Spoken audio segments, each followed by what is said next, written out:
Welcome to another episode of Mexican in the Kitchen. For this recipe, we are going to need some refried beans. I have half a kilo of pinto beans and I'm going to sprinkle just 1 teaspoon of baking soda. Some people say that the baking soda helps degrading the beans so they don't make you feel as bloated. Some people say it doesn't help at all. Anyway, I don't think it hurts, so I'm going to use it anyway.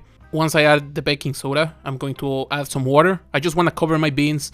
Make sure you add enough water. While the beans get hydrated, you will notice they grow a bit, so make sure you have enough space, you have enough water. You should keep your beans at least 4 or 5 hours, but I prefer to leave mine overnight and then the next day I'll start cooking. You will notice the beans have grown, the water has changed color. Depending on which kind of beans you used, the water might change more or less color. You can use any bean you want, the process is exactly the same. Now we want to rinse our beans. I like using a strainer. You can use one of those bigger pasta strainers, it doesn't really matter. Just make sure they're quite clean. I like opening the tap water, just letting the water run through them for a while. Make sure I'm shaking them around. I want to make sure I remove all the baking soda, make sure they're quite clean, and then we can start cooking. I already have a video where I made refried beans, and I made those on the stove. This time I'm going to use a pressure pot. The procedure is exactly the same. The only thing that's gonna change is the time you cook your beans. In this pressure pot, I'm going to cook them for 45 minutes. If you cook them on the stove, they might take 3 to 4 hours. It depends, you just have to boil them until they are soft enough. What I'm going to do is put my beans into the pot, make sure I cover them with enough water. I will add an onion cut in half just to give some flavor. I'm also adding some salt. Usually I would use normal salt, but in this case I'm going to use this salt I found. I really like it. It's a salt with a lot of vegetables. It gives a really nice taste. If you cannot find this, you can use whatever kind of salt. You can also add a cube or 2 of chicken stock and that will give way more flavor, but of course that's optional. I'm closing my pot and I'm going to cook for 45 minutes. If you're doing this on the stove, remember just boil your beans until they're soft. While I'm waiting for my beans to cook, I'm going to make a very simple salsa. I'm going to throw in 2 jalapenos or serranos or whatever kind of chili you want, depends on how spicy you want it. I'm also throwing in 2 tomatoes, 1 onion and 2 garlic cloves. I'm going to boil them until the tomatoes are quite soft. This is quite quick, it should take 5 to 10 minutes. As you can see, our tomato peel is coming off by itself. Some people remove it completely, I don't think it matters, so I'm going to leave it on. And we're taking this to our blender already. You can also do this on a mortar if you want, but the blender is just way quicker. Now on the blender we are starting with tomato because they have the most water, and then we can add the rest of the ingredients. Once we have added our tomatoes, garlic, onion, chilies, then we will add just a bit of salt. Then we will just blend everything together. We wanna let it blend for a while. We want our sauce to be quite smooth. We don't want to have any big chunks. So just blend it for a while, give it some time. If you haven't done this kind of sauce before, you might think at first that the sauce looks a bit pale, but don't worry, we'll take it to the stove and this will give it more color. I will take my sauce and pour it in here. I wanna make sure this boils for a while. I'm gonna let it boil for maybe 10-15 minutes. And at this point, I'm also adding some salt.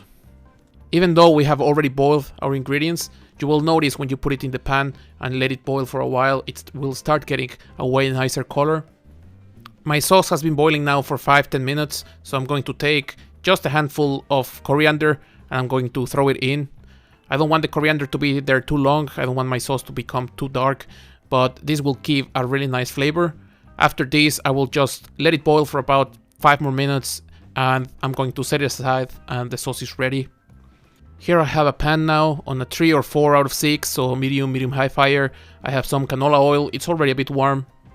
I'm going to throw in 1 chopped onion and I'm also chopping some chorizo. If you don't want to use the chorizo or you want to use a vegan version, vegetarian version, it's up to you. I think it gives a lot of flavor, that's why I use it. If you want to skip it, I would still encourage you to use the onion because that will give a lot of flavor to the beans. I am cooking this for a while. I want my onion to become this see-through kind of color. It will soften the onion, it will give it a nicer taste. And also, you will notice how the oil starts turning bright red because chorizo has a lot of flavor and you will see that coming out. We want our chorizo to be a bit nicer cooked, and as well as our onion. As you can see, the color has changed quite quickly. I have been cooking this for maybe 5-10 minutes tops. Now we can set this aside and we're going to use this later. By now, my beans should be ready, so I'm going to check them out. My beans are ready by now, but if you're not sure, maybe you are using the stove, then just take a couple beans with a spoon and try to use another spoon to smash them. If you can smash them easily, then they are ready. On my blender, I'm going to throw some beans. How much beans you add and how much water you add, it's completely up to you. I think you can play a bit with it. It depends on how thick you like your refried beans. If you like them quite liquid and watery, just add a bit less beans. If you want them to be more thick, then just add a bit less water. At this point is where we will also add our chorizo and onion. This will give the extra flavor to our beans. And at this point, I'm going to skip the salt. We can just blend this together. We can throw them into the pan.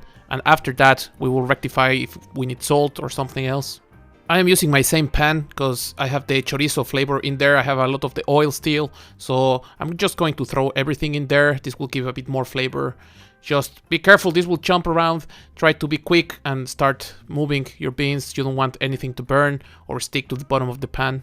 Right now, our beans are ready. So just make sure you move them around. Taste them. If you think they need a bit more salt, then add more salt. Now we're ready to start making our eggs, and for this I'm going to start on a pan with some canola oil. It's on a 3 out of 6, so medium fire. I don't want the oil to be too hot, but I don't want it to be too cold either. So I'm going to throw my corn tortilla, and at this point we want to give it a bit of color. We want to make it a bit crispy, but we don't want to cook it too much. We don't want to completely remove the flexibility. If we overcook it, it will become quite crispy, kind of like a tostada. So we want to cook it to the perfect point. Right now I have been cooking it for a few seconds, and as you can see it still has some flexibility, but it's already cooked, it's a bit crispy. I'm going to take it out and just cook a second one. We have 2 tortillas now. They're quite crispy but still flexible. They're really nice. As you can see, they got a bit of a golden color. At this point, I'm going to take my refried beans and I'm just going to put a couple of spoons in there. We can use the same spoon to spread our beans around. We want to have some beans on all our tortilla. With this, we are preparing our tortillas and we are setting a bit of a base for having our egg on top. Our tortillas are ready with some beans, and at this point we want to make 2 eggs. I'm going to fry 2 eggs. Some people say the way I eat them are a bit overcooked. I prefer to have them that way. You can also use a lid, you can flip them, you can have them basically any way you prefer. The point is that we need to fry 2 eggs. I'm just going to add a bit of salt, maybe a bit some pepper, it's completely up to you. Back to our tortillas, we're going to set our eggs on top of them. In some places the beans will be a bit more liquid and then it will just make a whole mess on the plate. It doesn't really matter. This is how my grandma used to make them, so you can basically take them with the hand and eat them. But if you want to just completely cover your plate with beans and some sauce, then it's up to you. Now the last thing is adding our sauce. I like to make the sauce not too spicy, because then you can have a lot of it, but it's of course up to you. I like adding it, avoiding the yellows, because then it makes them stand out and makes the plate look way prettier.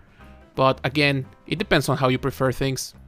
Once we have our sauce in, we are going to give some contrast to the dish, add a bit of fresh coriander. It gives a really nice fresh taste, and I really like how it goes with this sauce. This is how I make huevos rancheros. This is a very simple dish. Of course, you can skip a lot of these steps. You can make a really quick salsa, you can use some canned refried beans. If you have some leftover refried beans, the tortillas, the eggs, it's quite simple, but it is very delicious. I remember my grandma would make these for us on the weekends. It's quite simple but quite rich, a lot of flavor. It's quite nice. Probably my favorite way to prepare eggs in the morning. And I know this is a bit heavy, you can have it maybe for lunch if you prefer.